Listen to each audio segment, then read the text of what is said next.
So another gentleman in the creative arts sector who's going to give us some of his talent now is Marcus Millette. Let's hear him. We have a way with us discipline churn in the Caribbean. After we break a broomstick on the back, we just ask what they're crying for. Then if they ever make the mistake and laugh while getting a cut tail, well, we just cut the tail more. Then when they start to cry again, we just say, you better hush them out before you really get something to cry for. As if the pain of a leather belt, a broom, or a pot spoon is not reason enough to express pain. Cause little licks never kill nobody, let me be real. You never really had a good childhood if you never get a good cut tail. But for some reason, we just try to reinforce silence when in pain. So as children, we learn to take licks and pretend like we don't feel anything. So by the time you reach adolescence, you're supposed to know to remain silent when pain unbearable, whether it's emotional or physical. Because depression and mental illness is white people thing. And at this age, you're too old to be all up in your feelings. Wham! You have a tabanka? You're Caribbean, that's the only version of depression Caribbean people know. We were raised by the belt and statements like you're going mad, you're stupid. Look, child, don't make my half kill you here today. We just laugh at that, eh?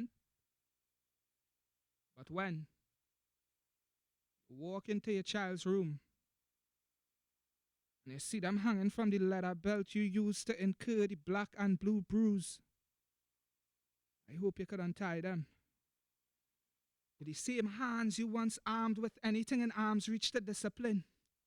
Instilling in children that anything you feel will eventually pass because it's just a little pain and pain don't ever last. One day this might even be a funny story, so take a second to laugh as I put your problem second to last. We just have that kind of culture for comedy that don't allow we to take nothing too serious. But where the joke?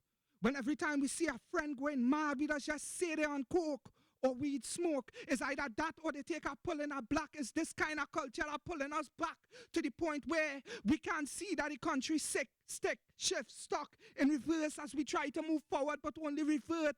It's a lack of remorse with no room for discourse to discuss issues without excuse to execute compassion.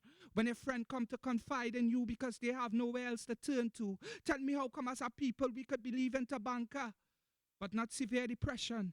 When you ask someone how they're feeling but never listen after you ask a question. When you tell your friend it's okay to cry but not provide a shoulder for their head to rest on. We just say, God, don't give you more than you could handle, but it's hard. When emotions tear through your skin and generations before been saying that even when in pain remain silent like silence is discipline. So hush them out and don't say nothing. Don't say nothing. Don't say nothing. Don't say nothing.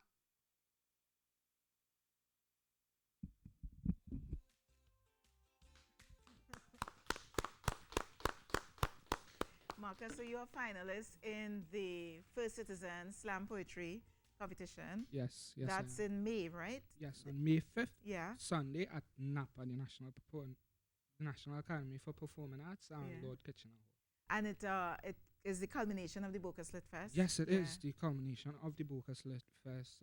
It has been for the past, if I'm not mistaken, probably the past 6 or 7 years. Right. And you know what always fascinates me with artists like you and some of the singers that we've had on is that you guys are like a powerhouse when you're in your zone, and then you're always like really shy afterwards. Are you a shy person intrinsically or? Generally, yes. Yeah. And it's always like a stark contrast to when I'm on stage behind a mic, because usually I just always so timid, so quiet, so reserved in myself.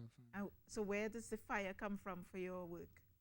I guess it's just the art that's bring it out. Yeah. And you write all your pieces? Yes, I do. From a position of experience, or where does your inspiration come from? Sometimes, or most times rather, it comes from just astute observation.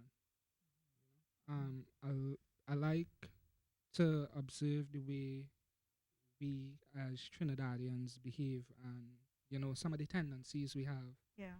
And I like to pay particular attention to like some of the repercussions of our actions and that stuff.